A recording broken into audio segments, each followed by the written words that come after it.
In the Churchill Downs, Awesome Slew has been extremely solid throughout his career and has gotten better with age.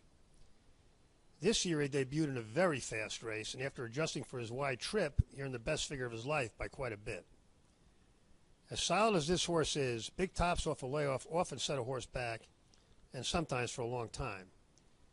If he runs that well again right away, Awesome Slew is made of iron.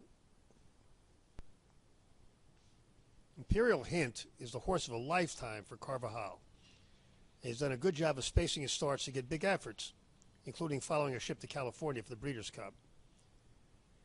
This horse was not asked for everything in his last and probably doesn't have to run his best to take this. But with 6 weeks rest into this, a race they've clearly pointed to, Imperial Hint might be ready to throw a very big figure. Lindsay and Liberal is extremely solid. He tends to get better through his campaigns, and we expect him to move forward from his last and perhaps run a new top. That probably won't beat Imperial Hint, but it has a chance to get him second.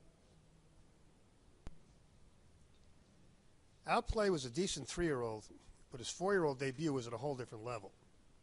If he runs that well again, he'll get a piece of this, but big numbers off a layoff often cause a bounce, and Pletcher's horses often perform better in Florida than at Churchill Downs. Warriors Club won a Grade 3 last time by running his best race. Even if he runs that well again, it won't help him much here, and he's bounced badly the last 2 times he ran that fast. Whitmore got much better at age 4 and ran a huge figure at Pimlico last May, which set him back for the rest of the year. He moved forward in his second start this year following a freshening, and maybe heading back into good form. But on just 3 weeks rest, we're inclined to think that if he goes forward again right away, it won't be too much. If he gets more rest later, we might see a return to the big one. The bottom line is that this is a very strong sprint stake, worthy of the big purse. We think Imperial Hint is ready to run a big one and will be tough to beat.